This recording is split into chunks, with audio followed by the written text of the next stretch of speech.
নমস্কার, সুতোপাস রেসিপিসে আপনাদের সকলকে স্বাগত।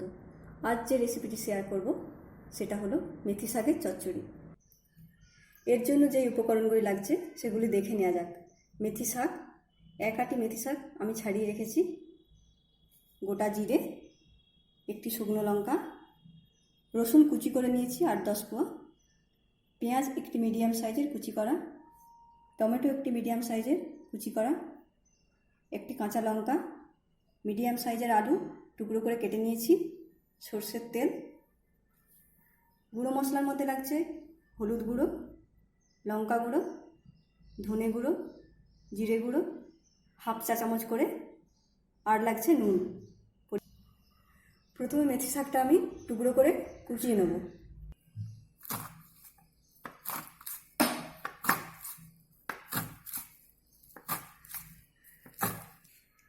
মেথি শাকটা কুচানো হয়ে গেছে। এবার কড়াইয়ে তেলটা গরম করে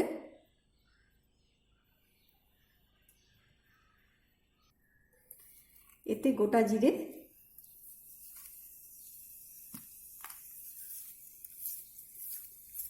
শুকনো লঙ্কা দিলাম,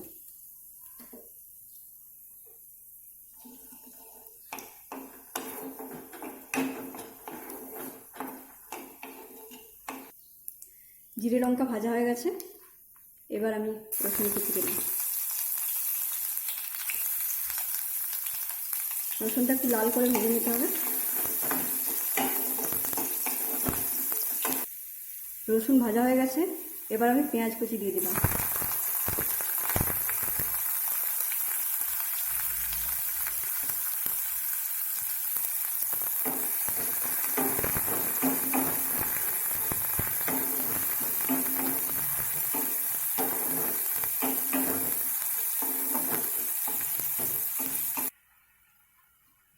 পেঁয়াজটা গোল্ডেন ব্রাউন হয়ে গেছে, এবার আমি এর সঙ্গে আলুটা অ্যাড করে দিচ্ছি।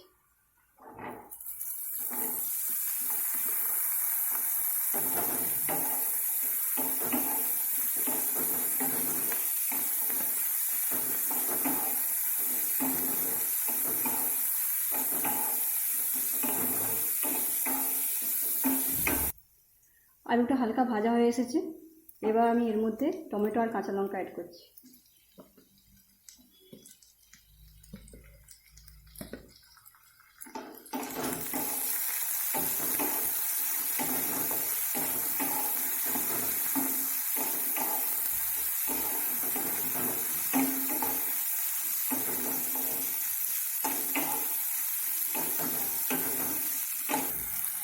এবার এক এক করে গুঁড়ো মশলাগুলো দিয়ে দিচ্ছি। নুন,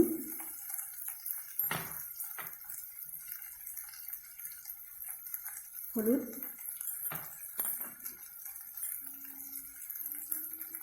জিরে গুঁড়ো, ধনে গুঁড়ো আর সামান্য লঙ্কা গুঁড়ো।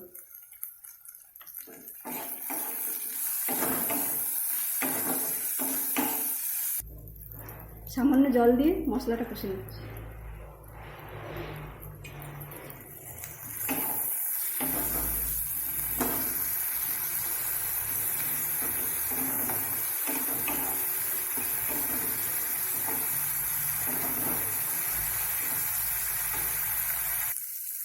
মশলাটা কষা হয়ে গেছে,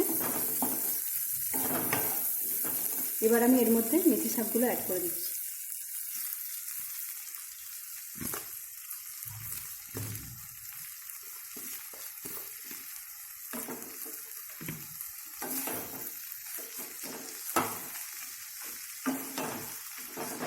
ভালো করে নেড়ে নিয়ে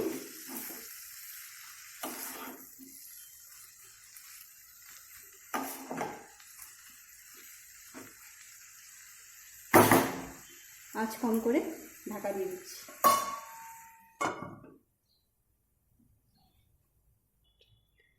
3-4 মিনিট পর ঢাকা খুলে শাকটা একটু নাড়িয়ে নিচ্ছি।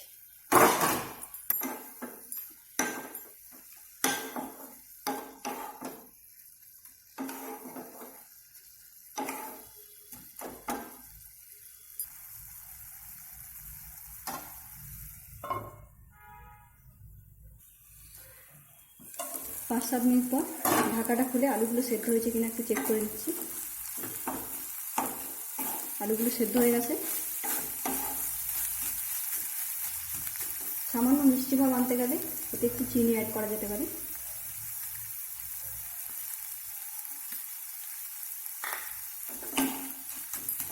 আঁচটা একটু বাড়িয়ে দিচ্ছি।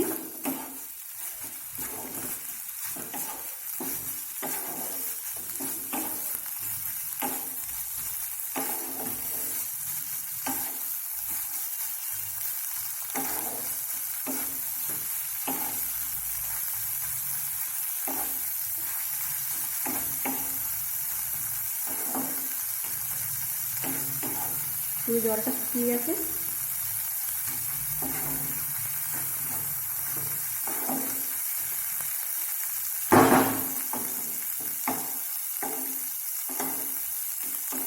এবার আমার মেথি শাক রেডি। আমার রান্নাটি ভালো লেগে থাকলে আমার চ্যানেলটিকে সাবস্ক্রাইব করবেন। ধন্যবাদ।